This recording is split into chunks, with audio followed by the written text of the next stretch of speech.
So hello guys, welcome to the channel. कैसे हैं आप? उम्मीद करता हूँ सब बढ़िया होंगे और मस्ती से अपनी स्टडीज़ कर रहे होंगे। हमारा आज का जो टॉपिक है वो है socialization and based on the socialization some theories.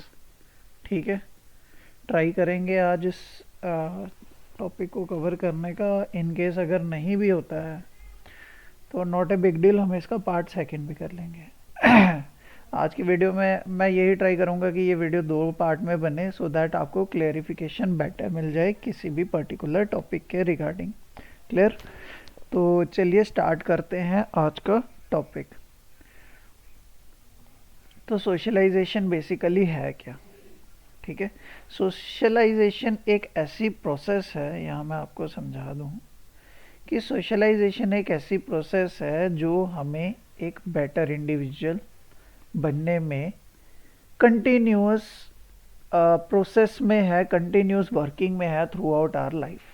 जब बच्चा एक पैदा हो रहा है तो अनटिल इट्स अंडरस्टैंडिंग डेवलप, वो इन्फेंट है और वो क्या कर रहा है, नॉट इवन हिम सेल्फ और हर सेल्फ दे नो कि what they are doing.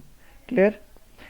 Along with that यहाँ पर एक चीज़ और कि जैसे जैसे वो बच्चा बड़ा होता है, जैसे जैसे ऑब्वियसली कोई भी इंडिविजुअल है जो वो बर्थ ले रहा है तो वो टाइम के साथ ग्रो करेगा।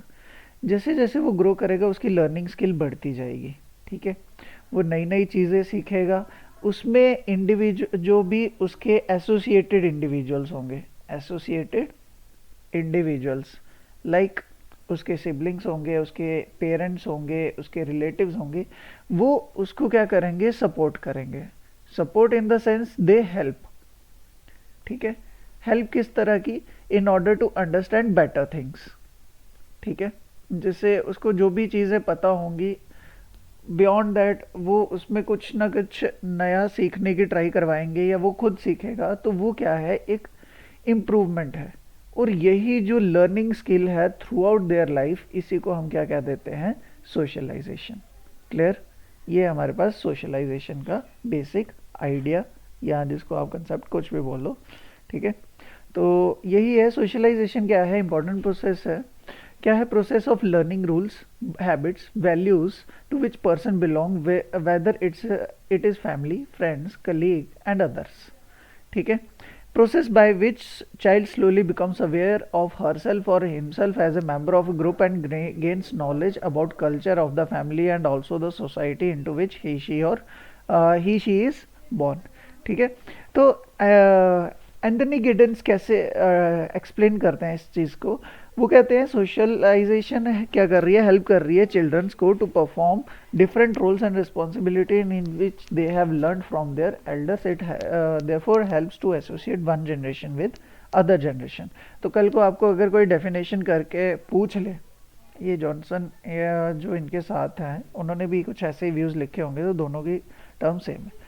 तो कल को कोई पूछ ले कि सोशलाइजेशन की ऐसी कौन सी डेफिनेशन है जिसमें दो जनरेशन्स की बात हुई है, वहाँ पर आप एंथनी गिडन्स का नाम सेलेक्ट करोगे। क्लियर?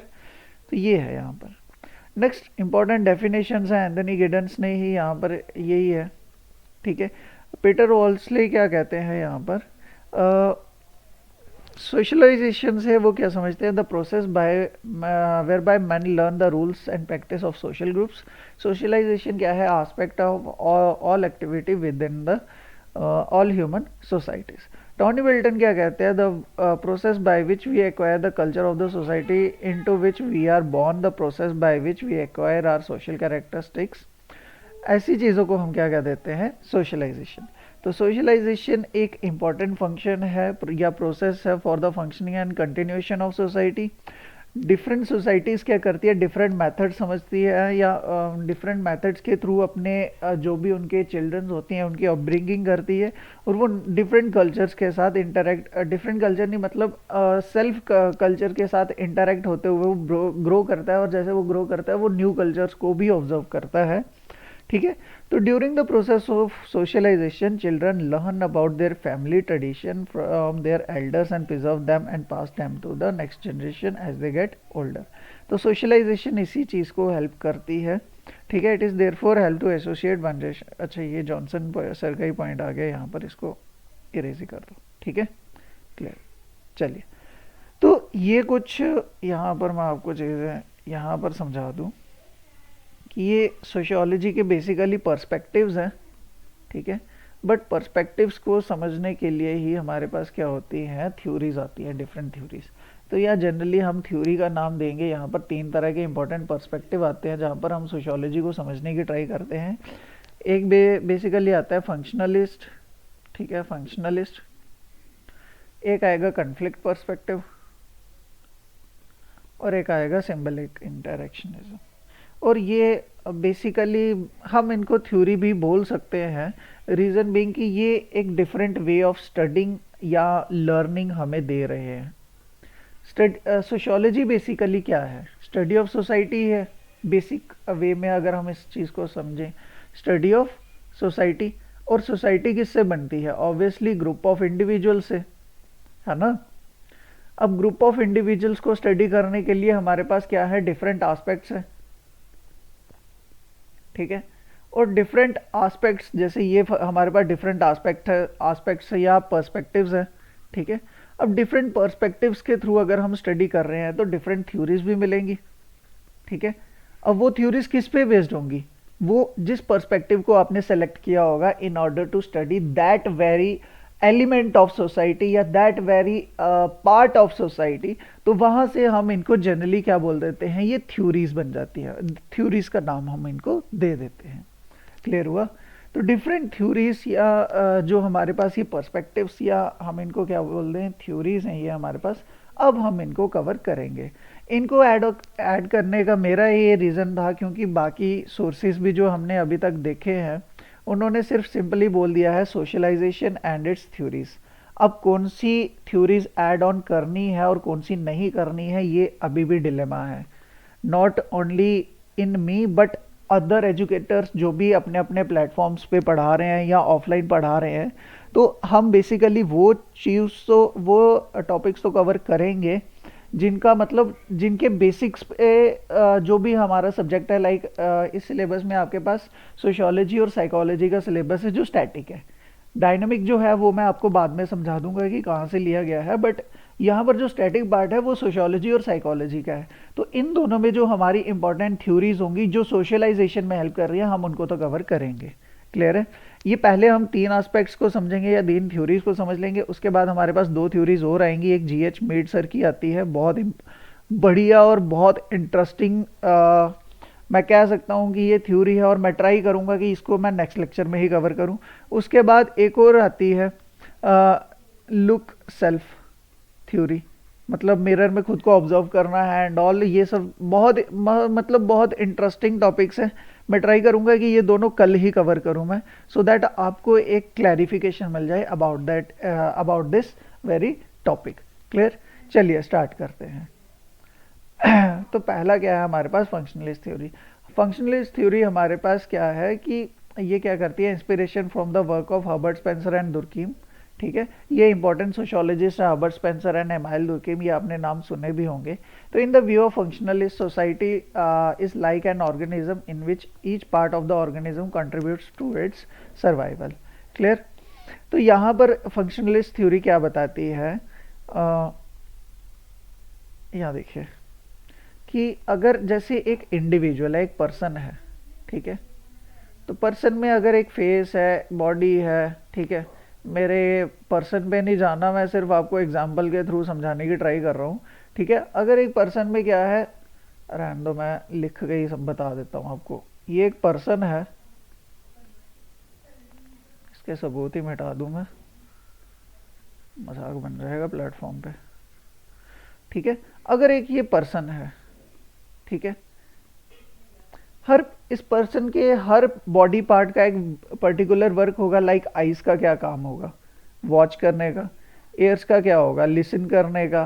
टंग का क्या होगा, स्पीक करने का या टेस्ट करने का, ठीक है। तो इसी तरह से फंक्शनलिस्ट क्या कहते हैं, जो भी एलिमेंट्स हमारे पास सोसाइटी में अवेलेबल हैं, हर एलिमेंट का क्या है, एक डिफरेंट रोल है जो अपना वो परफॉर्म कर रहे हैं in order to maintains a particular, या हम कह सकते हैं एक स्टेबल इक्विलिब्रियम जैसी सिचुएशन हमारी और सोसाइटी में बनी हुई है। क्लियर? ये चीज़ कौन कहता है, हमारे पास फंक्शनलिस्ट पर्सपेक्टिव वाले कहते हैं। ठीक है, इसको बेसिकली लीड यही कर रहे थे हर्बर्ट स्पेंसर। ठीक है, तो इन्होंने ही क्या, यहाँ पर इमाइल दुर्कीम सर ने जो अपनी थ्योरी दी है वो रिलीजन बेस्ड दी है, रिलीजन के पार्ट थ्रू दी है। उन्होंने बोला था कि रिलीजन क्या करता है, एक इंसान को फोकस्ड रखता है, उसके अंदर सॉलिडेरिटी डेवलप करता है, यूनिटी लाता है, और वो उसको उसके थ्रू हमारे पास क्या रहती है, रिलीजन जैसे अपना एज अ टूल अपना फंक्शन पार्टिसिपेट कर रहा है in the society in order to maintain social control over a particular person or part of that very society। तो इस तरह से ही बाकी डिफरेंट और एलिमेंट्स जो हैं सोसाइटी में वो भी अपना कंट्रीब्यूशन दे रहे हैं। क्लियर? तो work of Durkheim, Max Weber and other European sociologist greatly influenced Talcott Parson. ठीक है, ए हार्वर्ड यूनिवर्सिटी, सॉरी यहाँ पर इसको ये हर्बर्ट स्पेंसर ने लीड कर रहे थे। ये हर्बर्ट स्पेंसर भी क्या करेंगे, टैलकट पार्सन जो इन दोनों का काम था उससे इंस्पायर होंगे ये टैलकट पार्सन, हर्बर्ट स्पेंसर और दुर्कीम के काम से, और ये अपना एक नया अप्रोच देंगे study in order to study that sociology that is functionalist approach. ठीक है, तो ये हार्वर्ड यूनिवर्सिटी के स्टूडेंट हैं। ही सॉ सोसाइटी, अभी नहीं है मतलब पहले थे, 1979 में इनका देहांत हुआ है। तो ये क्या कहते हैं, सोसाइटी क्या है, नेटवर्क ऑफ कनेक्टेड पार्ट्स, और हर पार्ट क्या कर रहा है, कंट्रीब्यूट कर रहा है in order to maintain the system of the society as a whole. तो under functionalist approach, if an aspect of social life does not serve some identifiable useful function or promote value consensus among the members of a society, it will not pass from one generation to the next। तो जो भी individual क्या करता है, अपना particular role perform नहीं करता है, वो चीज़ सोसाइटी में उसी जनरेशन के साथ एंड कर जाएगी और नेक्स्ट जनरेशन में वो वहाँ पर क्या हो जाएगी, एब्सेंट हो जाएगी। क्लियर है? क्योंकि उनसे कोई सीखेगा ही नहीं, और उनसे अगर कोई नहीं सीखेगा दैट मीन्स वो आगे जाके नेक्स्ट जनरेशन में नहीं जाएंगी। क्लियर? नेक्स्ट थ्योरी है हमारे पास कन्फ्लिक्ट थ्योरी। कन्फ्लिक्ट की जहाँ भी बात आएगी तो एक नाम हमेशा से याद रखना, ये जो सुना भी बहुत होगा आपने, और बहुत इम्पोर्टेंट पर्सन है ये पूरी हिस्ट्री में, जहाँ मर्जी इनको ले जाओ इनकी थ्योरीज वहीं पर एस्टेब्लिश हो जाती हैं और स्टेबल अपना बिहेवियर शो कर जाती हैं। मतलब इनकी theories most of the time हर जगह अप्लाई हो जाएंगी। इनकी थ्योरी सोसाइटी में हो जाएंगी, इकोनॉमी में हो जाएंगी, एंड सो ऑन। क्लियर? तो इन्होंने बेसिकली दिया था कन्फ्लिक्ट पर्सपेक्टिव। कन्फ्लिक्ट जो टर्म है ये भी इन्होंने दी थी, कन्फ्लिक्ट थ्योरी। ठीक है, तो ये क्या कहते हैं कि सोसाइटी में क्या रहेगा, सोसाइटी जो भी है वहाँ पर क्या रहेगा, एक डिफरेंस हमेशा रहता है। ठीक है, अब वो डिफरेंस किसी भी क्राइटेरिया पे बेस हो सकता है, इकोनॉमिक हो सकता है, सोशल हो सकता है, पॉलिटिकल हो सकता है, सो ऑन। उस वजह से क्या होगा, एक सेक्शन क्या हो जाएगी जो ऊपर बढ़ जाएगी, और एक सेक्शन जो होगी वो नीचे रह जाएगी। ठीक है, इस वजह से क्या होंगे, डिफरेंसेस होंगे, और यही डिफरेंसेस हमारे पास क्या बन जाएंगे, कन्फ्लिक्ट बन जाएंगे। और इसी के यहाँ पर जो कन्फ्लिक्ट लाएगा, ठीक है, इसी कन्फ्लिक्ट को जब बैलेंस आउट किया जाएगा या इसके ऊपर वर्क किया जाएगा, ठीक है, वो एक सोशल चेंज ला देगा सोसाइटी में। ठीक है, वर्क इन द सेंस कि ये एक रेवोल्यूशन ही होगा। यहाँ पर कार्ल मार्क्स जो कहते थे, वहाँ पर वर्क के फॉर्म में हम ये कह सकते हैं कि रेवोल्यूशन ही आएगा। मतलब जैसे जिनके पास रिसोर्सेज नहीं है वो अटैक कर देंगे उनके ऊपर जिनका रिसोर्सेज के ऊपर कंट्रोल बन चुका है, उन इन ऑर्डर टू हम कह सकते हैं कि वो अपना सर्वाइवल के लिए क्या करेंगे, अटैक करेंगे उनके ऊपर, और क्या करेंगे, अपने रिसोर्सेज की अवेलेबिलिटी इन ऑर्डर टू जो भी उस पर्टिकुलर पर्सन के ऊपर डिपेंडेंट होगा। लाइक कोई मेल होगा फैमिली का, तो उसके ऊपर सभी डिपेंडेंट है फैमिली में, तो वो मेल ही इसका एक एजेंट बनेगा इन ऑर्डर टू, जो भी रिसोर्सेज के ऊपर इनका कंट्रोल है वो इन सभी की नीड जो है वो फुलफिल हो पाए। क्लियर? ये रेवोल्यूशन क्या लाता है इन द एंड, हमारे पास क्या आ जाता है उससे, सोशल चेंज। तो कॉन्फ्लिक्ट पर्सपेक्टिव हमारे पास कहाँ से आया, कार्ल मार्क्स का थ्योरी है। ठीक है, conflict includes tension, hostility, competition, disagreement over goals and value. It disturb the smooth functioning of the system. ठीक है, Karl Marx view struggle between social classes that is inevitable because of the exploitation of workers under capitalism. ठीक है, sociologists want to know who benefits and who suffers and who dominates at the expense of others. Obviously एक benefit ले रहा होगा जिसका resources पे control आ चुका होगा, और एक सफ़र हो रहा होगा जिसको रिसोर्सेज नहीं मिल पा रहे हैं। और यहाँ पर कौन डोमिनेट कर पा रहा है, किसकी वजह से। अब आप कॉमन सी एक चीज एग्जांपल देखते हो, एक किसान है जो आलू उगा रहा है। ठीक है, वो आलू को बेचेगा 1 रुपया किलो पे या 2 रुपये किलो पे। ठीक है, और उसी आलू को लेके एक पर्टिकुलर कंपनी क्या कर देती है, 50 ग्राम लेस नहीं देगी आपको, या 50 ग्राम आपको चिप्स नहीं मिलेगी, और वो 50 ग्राम जो आपका पैकेट होगा वो मिलेगा आपको 15 या 20 रुपए का। ठीक है, यहाँ 1 रुपए की किलो आलू मिल रहे हैं। ठीक है, और यहाँ 20 रुपए के आपको 50 ग्राम आलू मिल रहे हैं। कर लो इंटू 20, और इसको भी कर लो 20। मतलब यहाँ 1 रुपया किलो आलू हैं और यहाँ पर 400 रुपया कमा रहे हैं उसी 1 किलो आलू से। मतलब परसेंटेज कितना बढ़ रहा है इनकम का, देख रहे हो। कट कटा के टैक्स दे दू के भी ये 1 किलो आलू में भी हमारे पास कितना प्रॉफिट ले रहे हैं, एटलीस्ट 100% से ऊपर ले रहे हैं, मोर देन 100% से ज़्यादा का प्रॉफिट कर रहे हैं एक पर्टिकुलर, सिर्फ 1 किलो आलू में। समझ रहे हो, ये हमारे पास इस तरह से हमारे पास क्या होता है, कैपिटलिज्म आता है।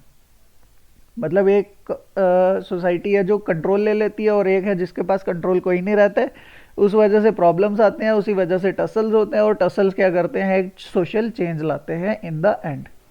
ठीक है, यही है। Conflict theories are primarily concern with the kind of changes conflict can bring about. ठीक है, फंक्शनलिस्ट क्या करेंगे, स्टेबिलिटी की बात करें, और कॉन्फ्लिक्ट हमेशा से मतलब एक तरह से टसल में रहेंगे। Conflict perspective is more radical and activist, ये रहेगा यहाँ पर। Important contribution of conflict theory has encouraged sociology to view society in the eyes of those people who are rarely influenced decision in decision making। ये बहुत important point है, इसको मतलब ऐसे गोल्डन वर्ड्स में ही रख लो आप। ठीक है, कहीं भी पूछा जा सकता है आपको, कोई मैं इस चीज़ में कभी शौक नहीं होऊंगा, ये पूछा जाएगा, ऐसा मान लो। जैसे ब्लैक्स हैं अमेरिका में, डिस्क्रिमिनेट होते हैं, साउथ अफ्रीका में, ठीक है, अनटचेबल्स इंडिया में, हिंदू माइनॉरिटीज़ पाकिस्तान में। तो इस तरह से हमारे पास क्या है, ये कॉन्फ्लिक्ट टसल रहते हैं। ये कुछ इंपॉर्टेंट। ठीक है, ये नेक्स्ट थ्योरी है हमारे पास, इंटरैक्शनिस्ट थ्योरी। ठीक है,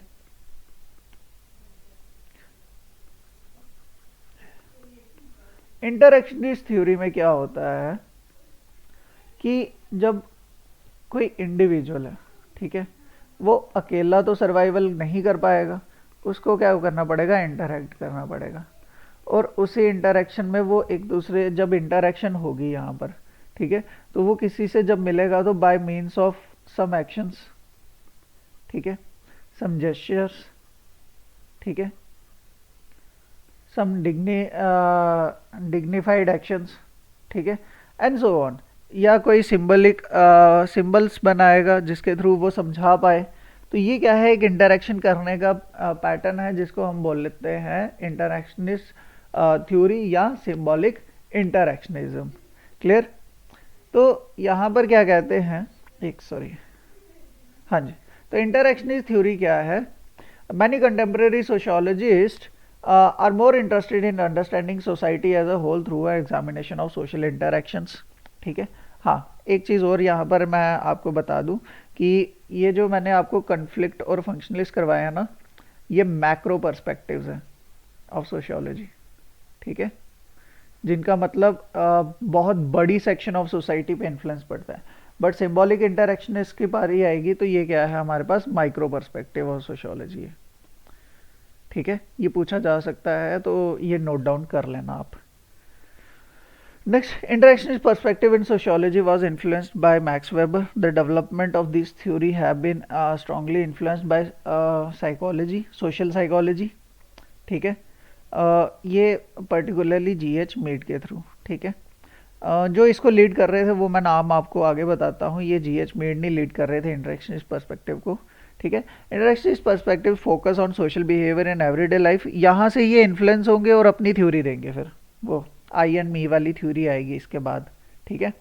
आज तो नहीं करवाऊंगा, मैं ट्राई करूंगा उसको कल ही करवाता हूँ, क्योंकि फिर ज़्यादा लंबा लेक्चर हो जाए तो आपको भी ऐसे लगेगा कि प्रॉब्लमैटिक है, थोड़ा बोरियत भी लगती है फिर ज़्यादा लंबा लेक्चर हो जाए, ठीक है। So it tries to understand how people create and interpret the situation they experience, and it emphasizes how countless instances of social interaction produce the larger structure of society like government, economy and other institutions.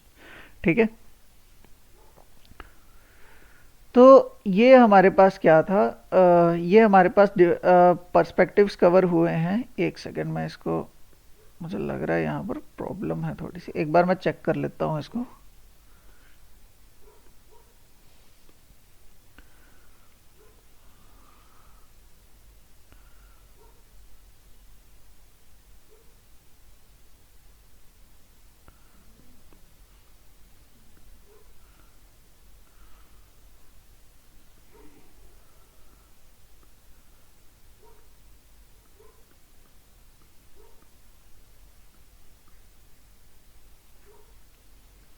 हाँ जी, तो guys आज का lecture यहाँ पर cover हो चुका है। ये यहाँ पर ओवरलैप हो गया है दो पीडीएफ्स का, तो आपको हो सकता है कन्फ्यूज़न हो रही हो।